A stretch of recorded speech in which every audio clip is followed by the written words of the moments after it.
बिस्मिल्लाहिर्रहमानिर्रहीम अस्सलाम वालेकुम, वेलकम टू माय किचन। आज मैं आपके लिए बहुत ही यूनिक सी रेसिपीज़ लेके आई हूँ। अगर आप इनको बना के रख लेंगे तो आपके लिए बहुत ही आसानी होने वाली है, स्पेशली इस रमज़ान में। वीडियो का कोई भी पार्ट मिस मत कीजिएगा, एंड तक देखिएगा। तो स्टार्ट करते हैं पकौड़ा मिक्स से। सबसे पहले 1 किलो बेसन लेंगे। बेसन को अच्छे से छान लेना है, बल्कि कोई भी आटा हो, मैदा हो, कुछ भी हो, उसको अच्छे से छान के इस्तेमाल करना चाहिए। कोई भी ऐसी चीज़ लेके आएँ तो उसको पहले से ही छान के रख लिया करें, इससे काम में बहुत आसानी होती है। हमें एक ही काम बार बार नहीं करना पड़ता। और छान के बस आप इसको किसी भी कंटेनर में स्टोर कर लें। या आप देख सकते हैं मेरे पास पहले से भी थोड़ा सा बेसन पड़ा हुआ था, मैं इसी में ये ऐड कर दूँगी, क्योंकि अभी रमज़ान का महीना आने वाला है तो ये तो यूज़ हो ही जाना है फ़ौरन से। और ज़रूरी नहीं कि आपने ऐसे कंटेनर में ही स्टोर करना है, बस एयर टाइट होना चाहिए। आप किसी भी बॉक्स में स्टोर कर सकते हैं। और ये भी ज़रूरी नहीं है कि अब बाज़ार से आप उसी टाइम ख़रीद के लेके आएँ।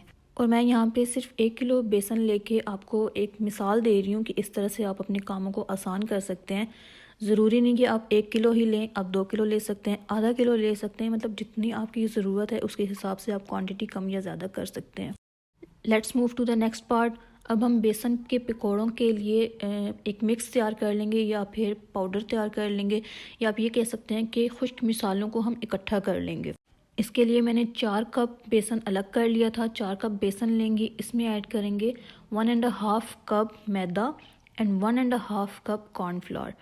मैदा फ़िलहाल मेरे पास कम था, लेकिन मैं जो आपको क्वांटिटी बता रही हूँ आपने इसी क्वांटिटी के साथ ऐड करना है, तो आपके पकोड़े बहुत अच्छे बनेंगे। फिर आपने अजवाइन शामिल करनी है 1.5 टेबल स्पून, ज़ीरा 1.5 टेबल स्पून, काली मिर्च 1.5 table spoon, chilli flakes 2 teaspoon, garam masala 4 teaspoon, नमक 4 teaspoon, paprika powder 2 teaspoon, baking powder 1 teaspoon, हल्दी पाउडर 2 टीस्पून, फूड कलर 1 चुटकी, और इसी के साथ साबुत धनिया 8 टेबल स्पून्स। वो मैं ऐड करना भूल गई, लेकिन आपने वो ऐड करने हैं।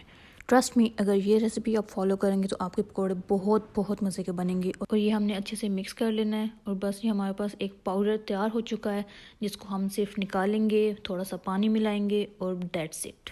इसमें आप चाहें आलू के पकौड़े बनाएं, प्याज के बनाएं, अंडे के बनाएं, मतलब जिस चीज़ की मर्ज़ी है बनाएं। और ये मैं रमज़ान में आपको बना के भी दिखाऊंगी। रमज़ान का महीना इबादत का महीना होता है, तो डेली हम वही काम रिपीट नहीं कर सकते। तो ये काम आप कर लें, आपका रमज़ान बहुत अच्छे से गुजर जाएगा, बहुत अब आसानी से। बनाते हैं अदरक लहसुन का पेस्ट। एक्चुअली मैं अदरक लहसुन का पेस्ट नहीं बना रही, मैं क्रश करूँगी। अगर आपको पेस्ट बनाना है तो आप ये प्रोसेस जूसर में भी कर सकते हैं। बस थोड़ा सा पानी डालेंगे और डेट्स इट। यहाँ पे मैंने इक्वल क्वांटिटीज़ में अदरक और लहसुन ले लिया था। इसको अच्छे से चॉप कर लिए, क्योंकि मैं अपनी रेसिपीज़ में भी अदरक लहसुन के पेस्ट के बजाय चॉप किया हुआ अदरक लहसुन यूज़ करती हूँ। तो आपकी प्रेफरेंस पे आप जो बनाना चाहें आप वो बना सकते हैं। ये जस्ट एक आइडिया है कि आप इस तरह से भी अपना काम आसान कर सकते हैं। तो मेरी सजेशन ये है कि मैक्सिमम आप 1 वीक के लिए इसको स्टोर करें, और 1 वीक के बाद दोबारा से नया बना लें। तो इसको स्टोर करने के लिए सिंपल आपने इसमें 1 टीस्पून सॉल्ट डालना है, और 1 टेबलस्पून ऑलिव ऑयल या कोई भी दूसरा ऑयल आप यूज़ कर सकते हैं। डाल के अच्छे से मिक्स कर लें। कभी ख़राब नहीं होगा आपका अदरक लहसुन का पेस्ट या चॉप्ड अदरक लहसुन। तो इससे भी हमारा काम बहुत आसान हो जाता है। तो रमज़ान के लिए स्पेशली आप ये काम ज़रूर करके रख लें, ताकि डेली हमें ये काम भी रिपीट ना करना पड़े। अब बनाते हैं हम अपनी रोल पट्टी, समोसा पट्टी की शीट्स। इसके लिए लेंगे 1 किलो मैदा। इसको अच्छे से छान लिया था मैंने। इसमें ऐड करेंगे 1 टीस्पून सॉल्ट। आप मैदे की क्वांटिटी कम या ज़्यादा कर सकते हैं, उसी हिसाब से आपको नमक और ऑयल की क्वांटिटी भी कम या ज़्यादा करनी पड़ेगी। मैं यहाँ पे सिर्फ आपको दिखाने के लिए, आपको एक डेमो देने के लिए 1 किलो मैदे की रोल पट्टियाँ और समोसा शीट्स बना रही हूँ। नमक को आपने बहुत अच्छे से मिक्स कर लेना है सारे मैदे में, ताकि अच्छे से मिक्स हो जाए। उसके बाद थोड़ा थोड़ा सा पानी ऐड करके इसको गूंदना है। पानी ना बहुत ठंडा हो ना ही बहुत गर्म हो, बस रूम टेम्परेचर पे पानी होना चाहिए। और सारा पानी एक साथ भी नहीं ऐड करना, क्योंकि कोई अंदाज़ा नहीं है कि कितना पानी लगेगा। तो बस थोड़ा थोड़ा करके, ताकि लम्स भी ना बने और मैदा गूंदने में बहुत आसानी हो जाए हमारे लिए। मैदा जब बहुत अच्छे से बाइंड हो जाएगा, मतलब बिल्कुल खुश्क मैदा नहीं रहेगा, तो इसमें हम ऑयल शामिल करेंगे। ऑयल कितना? 4 टेबल स्पून। क्वान्टिटी किस तरह से एडजस्ट करनी है? लेट्स सपोज आप 1 पाव मैदे की रोल शीट्स बना रहे हैं, तो उसमें जाएंगी 1/4 टीस्पून सॉल्ट और 1 टेबल स्पून ऑयल। इसी तरह अगर आधे किलो मैदे से बना रहे हैं तो उसमें हाफ टी स्पून सॉल्ट और 2 टेबलस्पून ऑयल जाएगा। मतलब इसी तरह से क्वांटिटी को एडजस्ट करना है, आपने खुद मल्टीप्लाई कर लेना है। अगर इतनी क्वांटिटी रखेंगे ना आप ऑयल और सॉल्ट की, ट्रस्ट मी बहुत ज़बरदस्त पट्टियाँ बनेंगी आपकी और बजट फ्रेंडली। ट्रस्ट मी, अगर आपको एक बार ये शीट्स बनानी आ गई तो आप कभी भी बाज़ार से नहीं खरीदेंगे, आप हमेशा घर पे बनाएंगे क्योंकि ये बहुत बहुत ज़्यादा बजट फ्रेंडली हैं। और इससे ना सिर्फ आप समोसा पट्टी या फिर रोल पट्टी बना सकते हैं, बल्कि बॉक्स पैटीज बन सकती हैं। इवन की जो कटिंग होगी उसमें जो लेफ्ट ओवर आटा होगा वो भी वेस्ट नहीं जाएगा, उसकी हम पापड़ी बना सकते हैं। यहाँ पे आटा गूंदा जा चुका है, यहाँ पे देखें ये कितना सॉफ्ट है। आपने इसी तरह से आटा गूंदना है। सॉफ्ट का मतलब हरगिज पतला नहीं है, बस आपने इतना गूंदना है कि आपके हाथों से खुद ही उतरना शुरू हो जाएगा। आटे की गूंदने की निशानी ही यही होती है, स्पेशली मैदे की, कि वो हाथों से चिपकना बंद हो जाता है। इसके बाद इसको कवर करके रख देंगे कम से कम भी आधे से पौने घंटे के लिए। और फिर हम इसके पेड़े बना लेंगे, छोटे छोटे से पेड़े बनाएंगे और इक्वल साइजेस के बनाएंगे। अगर पॉसिबल हो तो आप इसको मेजर करके भी बना सकते हैं, तो वो ज़्यादा इजी रहेगा। अगर आपने रोल पट्टियाँ बड़ी बनानी है तो आप उसी हिसाब से पेड़ा बड़ा कर लें, और अगर छोटी बनानी है तो थोड़ी छोटी बना लें। 1 किलो मैदे से तकरीबन तकरीबन 25 से 30 पेड़े आसानी से बन जाएंगे। मेरे 26 पेड़े बने थे। अब एक एक पेड़े पे मैदा छिड़क के उसको बेल लेना है और छोटी छोटी रोटियां बेलनी है। अभी हमने इसको बड़ा नहीं करना। मैं 5-5 रोटियां करके बेल रही हूँ। आप चाहें तो 4 कर सकते हैं, 6 कर सकते हैं, जितनी आप इजीली हैंडल कर सकते हैं उतनी रोटियां कर लें। अब इनके ऊपर लगाना है हमने घी। घी वैसे दानेदार होता है लेकिन इसको मेल्ट कर लेंगे। अगर मेल्ट करके लगाएंगे तो इजीली अप्लाई हो जाएगा। हमने 4 रोटियों पे लगाना है, 5वीं को छोड़ देना है। और बिल्कुल कंजूसी नहीं करनी, भर भर के घी लगाएं ताकि कोई भी ऐसी जगह ना रहे जहाँ पे घी ना हो। इसके लगाने का ये फ़ायदा है कि आपकी रोटियां चिपकेंगी नहीं। 4 रोटियों पे घी लगाने के बाद हमने मैदा छिड़क देना है 4 रोटियों पे, उन्हीं 4 रोटियों पे, 5वीं को छोड़ के। अब इन रोटियों को एक दूसरे के ऊपर रखेंगे। रोटियां अगर इक्वल साइज़ की होंगी तो आपकी अपने लिए आसानी रहेगी। सबसे ऊपर वो रोटी रखेंगे जिसके ऊपर हमने घी नहीं लगाया। जब सब रोटियों को इकट्ठा कर लेंगे तो अब इसके ऊपर मैदा छिड़क सकते हैं और बस आम रोटी की तरह इसको बेल लेना है और बहुत आसानी से बेली जाएंगी, बिल्कुल घबराना नहीं है।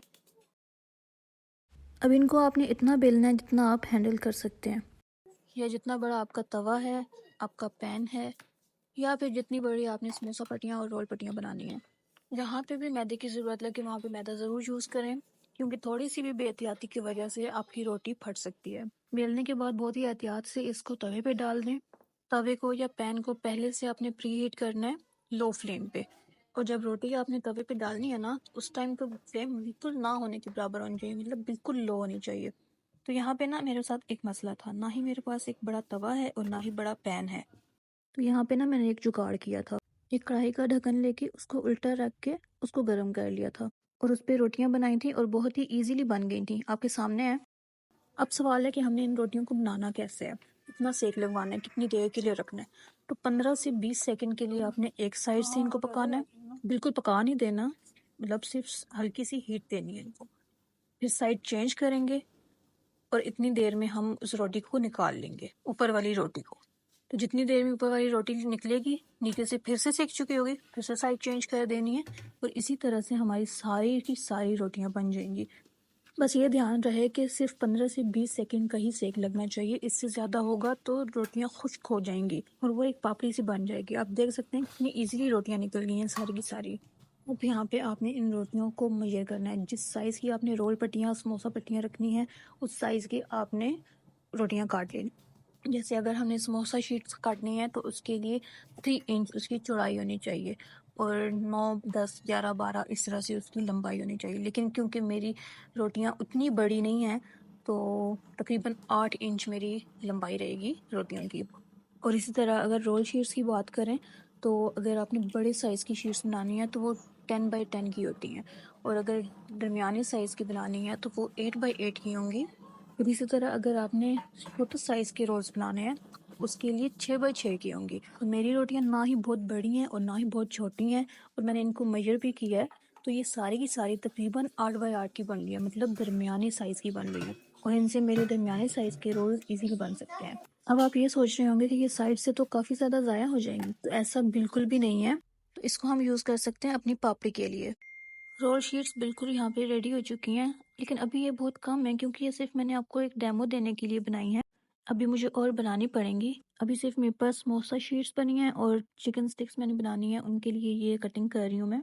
इसकी कटिंग के लिए सिंपली मैंने दोनों डायरेक्शन से इसको फोल्ड किया था, हॉरिजेंटली एंड वर्टिकली, ताकि इस पे ये निशान आ जाए। निशान आ जाएंगे तो कटिंग करने में बहुत ही आसानी हो जाएगी। इनको मैंने सिंपली 4 हिस्सों में डिवाइड करना है। इस तरह से दोनों साइड से इसको कट लगेंगे। और अगर आपको इन चिकन स्टिक्स की भी रेसिपी चाहिए तो वो कुछ ही दिनों में अपलोड हो जाएगी, आप देख सकते हैं मेरे चैनल पे। तो ये देखें, चिकन स्टिक्स के लिए भी कितनी सारी शीट्स आ गई हैं हमारे पास। सिर्फ 10 शीट से 40 शीट्स हमारे पास रेडी हो चुकी हैं। तो अब कटिंग कर लेते हैं समोसा शीट्स की। मैं यहाँ पे 2.6 इंच की चौड़ाई रख रही हूँ क्योंकि मुझे इससे कुछ और भी बनाना है। तो मैं आपको ये सिर्फ एक आइडिया दे रही हूँ कि आप इस तरह से समोसा शीट्स की कटिंग कर सकते हैं। तो ये देखिए, हमारे पास कितनी ज़्यादा समोसा शीट्स आ गई हैं। तो अब ये आपकी मर्ज़ी है कि आप इनसे समोसे बनाएं, बॉक्स पैटीज़ बनाएं या कुछ भी बना सकते हैं, ये आपकी मर्ज़ी है। मेरा काम था सिर्फ आपको एक आइडिया देना कि आप किस तरह से घर पे ये चीज़ें बना सकते हैं। तो अब बारी आती है इनको स्टोर करने की। तो उसके लिए आपको इस तरह से जिप लॉक बैग्स चाहिए होंगे, या इनको जिपर्स भी बोलते हैं। इनमें आप इजीली स्टोर कर सकते हैं और जब चाहें इनको निकाल के यूज़ कर लें।